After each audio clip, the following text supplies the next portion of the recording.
কি বললি তুই? থাকবো না তো সংসারে আমি। কাজ করিস না বলে তো স্বামীর ঘর ছাড়া লাগেছে। কালই তোকে আমি ডিভোর্স লেটার পাঠিয়ে দেব।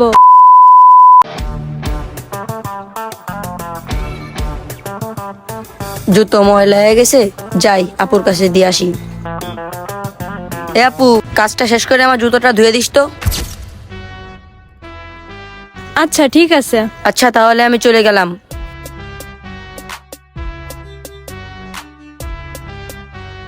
এই তে, জি ভাইয়া। এই কাপড় চোপড়গুলো ধুয়ে রাখিস তো। তোমরা কি আমাকে কাজের লোক পাইছো? এই কাজের লোক পাইছি মানে? সারাদিন বাসায় বসে বসে খাইস, কাজ করে খাবি। আমি এত কাজ করতে পারবো না। হ্যাঁ, এই কাজ করিস না বলে তো স্বামীর ঘর ছাড়া লাগেছে। কাজ করলে স্বামীর ঘর ছাড়া লাগতো না।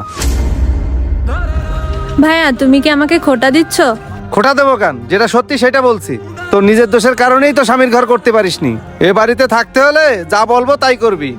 চুপচাপ এই কাপড় চোপড়গুলো ধুয়ে রাখিস। আমি কিন্তু কালকে অফিসে যাব। হাই রে, একটু ভালো থাকার জন্য স্বামীর বাসা ছেড়ে বাপের বাসায় আসছিলাম, কিন্তু এখানে এসে সব কাজই করা লাগছে, আবার ভাইদেরও বেশি কথা শোনা লাগছে।